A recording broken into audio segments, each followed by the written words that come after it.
یقیناً ہر چیز کو عطا کرنے والی ذات اللہ پاک کی ہے۔ اللہ کے بغیر اختیار سے کچھ نہیں ہو سکتا۔ اللہ نے جسے اختیار عطا فرمایا وہ چاہے تو عطا کر سکتا ہے، مگر حقیقی عطا کرنے والی ذات میرے اللہ کی ہے۔ حقیقت میں دینے والا میرا اللہ ہے، رازق میرا اللہ، خالق میرا اللہ، مالک میرا اللہ، حی میرا اللہ، قیوم میرا اللہ۔ یقیناً اللہ پاک ہی سب کچھ دیتا ہے، مگر میرے رب نے اپنے محبوب ترین بندوں کو بھی یہ اختیارات عطا فرمائے ہیں۔ اور یہ واقعہ دیکھیں، ایک مرتبہ حضرت محمد مبارک اور حضرت ابراہیم بن ادہم سفر کر رہے ہیں، سفر کرتے چلے جا رہے ہیں۔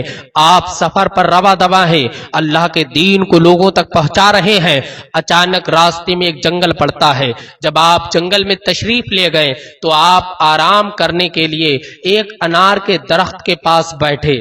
انار کے درخت کے پاس جب آپ بیٹھے تو انار کے درخت نے جب ان بزرگوں کو دیکھا تو انار کا درخت فریاد کرنے لگا، اے بزرگان دین، میرا بھی پھل کھاتے جاؤ اور مجھے بھی فیض عطا کرتے جاؤ۔ اللہ اکبر! نہ تو اس پہ نماز ہے، نہ تو روزے ہیں، نہ تو حج و زکوٰۃ ہے، نہ ثواب اور گناہ کا یہ مستحق ہے پیڑ، مگر دیکھو انار کا درخت کہہ رہا ہے بزرگوں ہمیں فیض دے کر کے چلے جاؤ۔ اللہ اکبر! حضرت ابراہیم بن ادہم جب اس کی بات کو سنتے ہیں تو آپ نے اس کے درخت سے ایک انار توڑا اور آپ انار تناول فرمانے لگے۔ جب آپ انار تناول فرما چکے دونوں حضرات سیر ہو گئے، شکم سیر ہو گئے۔ اب یہ لوگ دونوں وہاں سے چلنے کا ارادہ کیا۔ اللہ اکبر! دوسری جگہ جا کر کے آپ سفر میں دین کی تبلیغ کرنے لگے۔ جب آپ لوٹ کر کے کئی سال بعد جب وہیں پر آئے، اس درخت کو دیکھا تو درخت بڑا طاقتور تھا، درخت بڑا توانا تھا،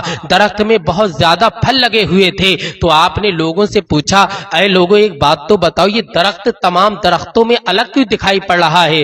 کہا حضور نہ جانے کیوں دکھائی پڑ رہا ہے، مگر کئی سالوں سے ہم اس درخت کو دیکھ رہے ہیں، اور جو انار کے درخت ہیں وہ سال میں ایک بار پھل دیتے ہیں، مگر یہ انار کا ایسا درخت ہے کہ یہ سال میں 2 مرتبہ پھل دیتا ہے۔ اللہ اکبر! یہ بزرگان دین کی برکتیں ہیں جو اس انار نے حاصل کی ہیں۔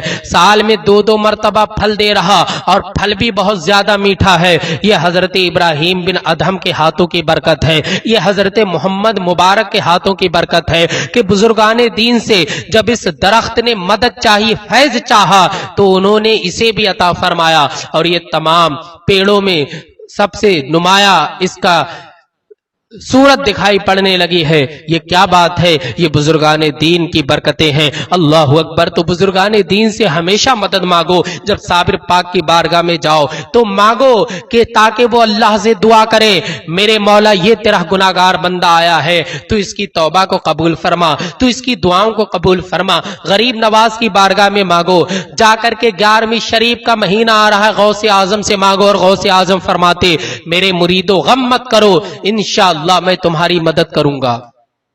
تو آپ دیکھیں بزرگان دین ہماری مدد کرتے ہیں۔ کبھی بزرگوں کی بارگاہ میں توہین مت کرنا، ورنہ تمہاری دنیا بھی برباد ہو جائے گی اور تمہاری آخرت بھی برباد ہو جائے گی۔ آخرت کو برباد ہوتے وقت نہیں لگتا ہے، دنیا کو برباد ہوتے وقت نہیں لگتا ہے۔ میں نے کیسے کیسے لوگ دیکھے جو دنیا میں رہتے تھے، شان و شوکت ان کے ساتھ تھی، دولت ان کے ساتھ تھی، انسانی طاقت ان کے ساتھ تھی، لوگوں کا ہجوم رہتا تھا، مگر بزرگان دین کی توہین نے انہیں کہیں کا نہیں